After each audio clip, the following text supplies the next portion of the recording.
If you're building a property management business, have you ever thought about what it's actually worth? Because here's the reality, two businesses with the same number of properties can sell for completely different prices. Why? One is built to run, the other is built to sell. In this episode of House Planet Bite Size, powered by Housefully, I'm joined by Simon Tolson. Simon has successfully exited two property management businesses and now helps others to do the same. He's going to share 5 practical tips to help you increase the value of your business before a sale. Let's get straight into it. Simon, thank you for joining us on House Planet Bite Size. You've got 5 tips to share on how to maximize the value of your property management business. So take it away with tip number 1. Okay, so tip number 1's a weird one, and I'd say start an owner newsletter. This sounds a bit odd, but this is key to setting up your business to sell, because what you're doing is using it to inform owners of what's going on, and you make it a really long newsletter, and probably most of them don't read it, which is just fine, because in the middle of it might be information about changes you're making, people taking over, and then after the sale, it's people will have already been warmed up and informed. So it's a very good tool to avoid to bring owners on board as you're making changes to get ready to sell, I would say. And is this to kind of mitigate disputes later on? Because some owners might think, oh, I signed with this guy and then a new guy's coming along. And what's the nitty gritty here in terms of like contracts that owners might have signed? Yeah, no, the real nitty gritty is putting in the middle, you put things and you say, oh, by the way, from January, we'll be adding a service charge. The guest pays a little more and we're going to use that to fund better welcome packs or something going in, so that when in January that extra, they see that extra charge on the site or something going on, or you introduce a waiver scheme or insurance, then they'll if someone rings up, what's this? You can say, yeah, no, remember it was in the October newsletter. It's just a way of like easing things in and introducing them. So always to what you want to do, and then you can use it when it comes to it. It's a channel to communicate during the transfer as well, to keep things, people are used to reading it, so it allows you to communicate easily with your owners in a normal way. Yeah, and you can easily show that everything's in writing as well. It's all kind of yes. in the public domain, I suppose. Okay, then Simon, tip number 2. Okay, so tip number 2 is although it's obvious, it's worth stating, you need to increase the value of direct bookings to your business.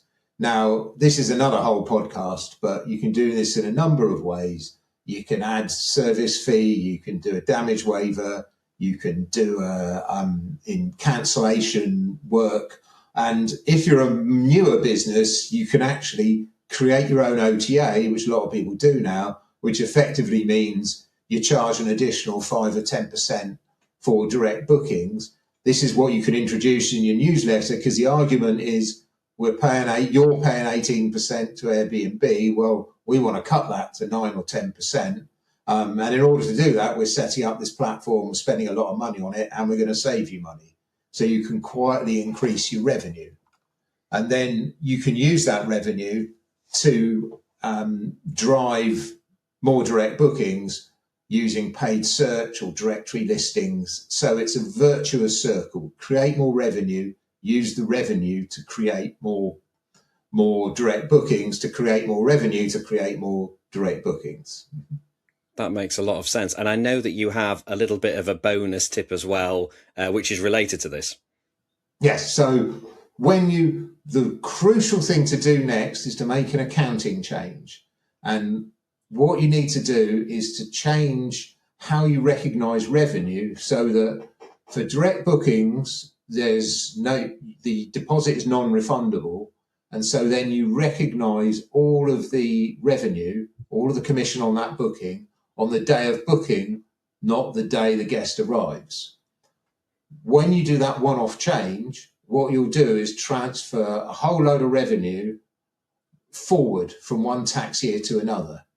That will give you a bump in your a big bump in your numbers, so it makes your preparation for sale, it makes your business look better, and then it means you can negotiate to keep that commission upon sale, which can be worth a lot of money. It was there was a lot of money involved in this in both my exits. So it's a one subtle thing you might not realise that can be worth a great deal of money.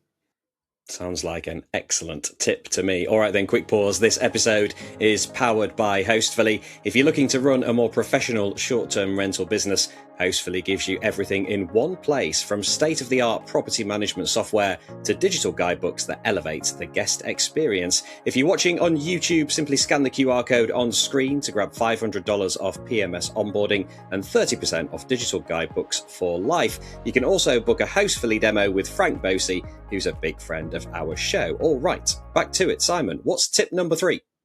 Okay, so tip number 3, it's time to sell. And obviously the traditional route, you might use an agent, you might effectively offer it out, almost have an auction. But I'd say consider strongly looking for the right buyer and making a private approach and offering them exclusivity. It's not always the way forward, but it can be a great advantage, because what you can do then is you can drive the negotiation and you can say, look, I know you guys are interested in buying this. It's especially effective if it's a sort of middle-sized, still privately owned company rather than a venture funded lot. And you can say, I don't want to sell to one of the huge boys. I'd love my business to be taken over by someone like you.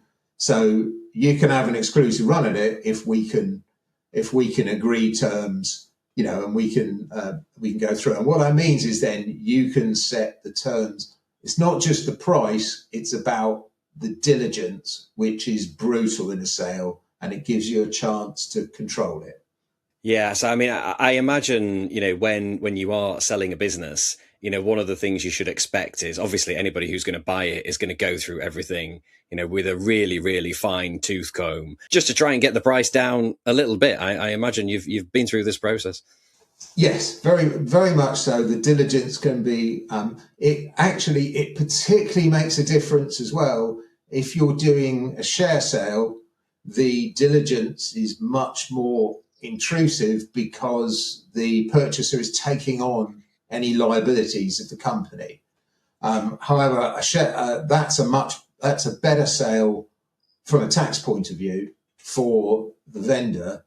However, if you're doing an asset sale, the purchaser is leaving behind, if you like, the company, and so you're retaining any liabilities. So it's a less tax advantageous sale, but it makes for less intrusive diligence. So it can work, and you can, as long as you understand that, you can always adjust the price. So my last sale, I wanted to do a share sale. The purchasers said they want to do an asset purchase, and so I said, well, I've worked it out. You'd have to pay this much more, and we agreed a price somewhere in between. So we agreed a price that was greater for an asset sale than I wanted for my shares, but actually, effectively, it was a bit less than me getting an outright share sale, but it worked. It made everybody happy. All right, then 3 tips down. What's tip number 4?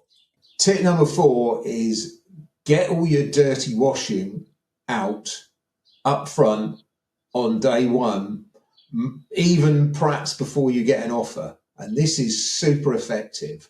In fact, it's almost inventing things that might be a problem. So when you're having that negotiation, say, look, before we get going, even maybe before we make an offer, let me just lay out what's going on. We've got some owners that have been with the business for 20 years, so we don't really have a proper contract on for them. I don't want to go back and start poking that which goes on. My manager is actually leaving at the end of the month, and so I've got to recruit a new manager. Perhaps you've got, by the way, my kids are at university and they're all on the payroll and they all work for me.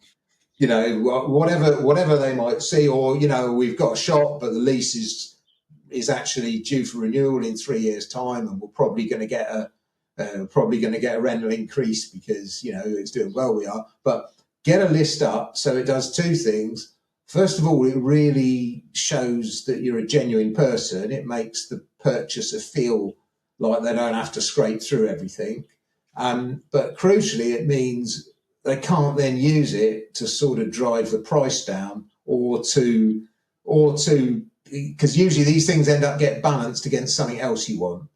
Like you give on this and you give on that, because you've mentioned them up front. They can't then bring up, oh, we've noticed you haven't got this many contracts. Oh, I didn't realise your second in command was going on maternity leave or something. If you put it up front, you get it out of the way and you make it an advantage to you rather than sitting there going, oh, I don't know what they're going to say when that comes forward. So that's that would be my strong advice for people. So get it out, get it out of the way first. It actually becomes a strength, not a negative. Yeah.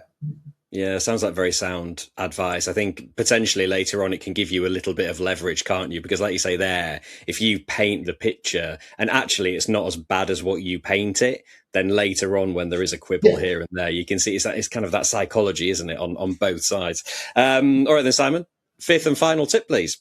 Okay, so the final tip, which relates to what we were talking about earlier, is when you negotiate, just quietly mention as you're going on, oh, by the way, the fees and commission on existing bookings, that's it. That stays with me. That's included in the sale.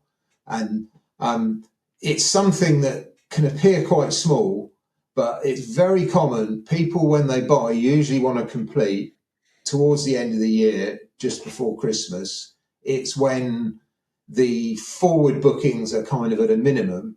And so it doesn't look like a lot of money. It's quite easy for people to give. And crucially, it doesn't appear in the purchase price. So if they've agreed to pay whatever, £1 million for your business, and you can say, oh yeah, no, well, if we complete in November, there'll probably be 70,000 of future revenue. Now, I've already recognised that in my accounts, so that's got to stay with me. And I've spent the money on the paid search for the direct booking, so that's my money, and so whatever. What happened both times I sold, and this is extremely common, is that the sale dragged on. So the sale can go through. I ended up completing on the last one in April, by which time I banked a load of advanced bookings, half the summer ones going in, and it actually, even though it didn't appear in the headline price, it actually added about 20% to the amount of money that I received. But it didn't receive in the headline because that money was all in to do with how much money I had to hand over from the client account. So it was kind of hidden, but there was a great deal of money involved. And that small thing, and if you don't do that, your purchaser will, because the day after they buy your business, they'll change the accounting practice and they'll bank all that money in their own accounts. So you may as well have it when it goes through.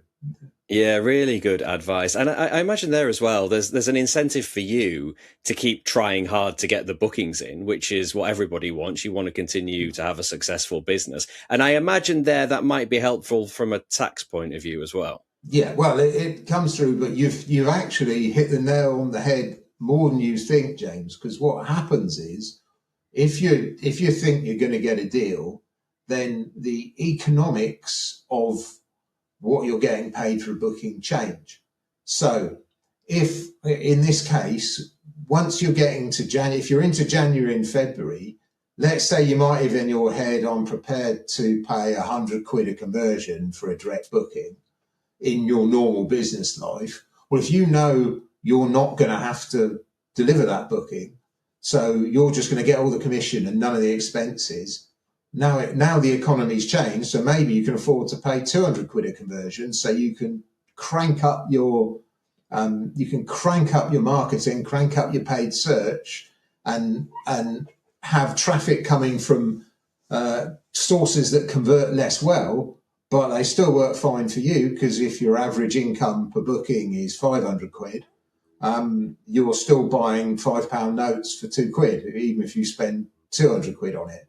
So it also sharpens the mind, because the purchasers will know they're losing money the longer their solicitor dribbles around, worrying about 2p of people's pensions and all that going on. Yeah, bring it on, because every week, if we're in January, every week I'm filling my bank account with your money. So it's if you're in that situation, it works for everybody. Excellent. Really good tips. Okay then, Simon, just give us a potted history of your 2 sales and what you're up to now, because I know you're doing a bit of consulting. Yeah, that's right. So I started off with a business in Cornwall, even though I lived in Dorset, because that's where my holiday home was. And it was almost a sideline, because I had a property business, but my property business got wiped out in the 2008-9 crash. And so all I'd left was a little agency. So I grew that and eventually sold it in 2017. I built it up to about 170 properties at that point. And as part of the deal, I bought Rumsey of Sandbanks, which was it was an old business local to me, but it was on its knees. And I bought that in 2017 and grew it from 180,000 of commission income to 1.2 million, and then sold that in 2023. Then I kind of played around with some stuff and went traveling for a long time and had a very long holiday and kind of never got round. And so now I'm working with people, particularly to maximising the same routine that I've just been in, those 5 months, maximising income on direct bookings and preparing for a sale. And also I can be an agent if you want a sale. I'll sit in the middle and help people to get the exit that they want. Superb. And if people want to find you, what's the best way of contacting you? Okay, find me on LinkedIn, Simon Tolson, or email is simon@tolson.co.uk. Fantastic. And we'll put all those details and links in the show notes. Simon, it's been a real pleasure. Thanks for joining us on Host Planet Bite Size. Thank you, James. It's been a pleasure. All right, over to you. Have you ever thought about selling your property management business? And if so, what do you think it's worth today? Drop your thoughts in the comments. If you found this useful, hit like, subscribe and share it with another host or property manager who needs to see it. And don't forget our sponsors at Hostfully. Click the QR code on screen now if you're watching on YouTube to get $500 off PMS onboarding and 30% off digital guidebooks for life.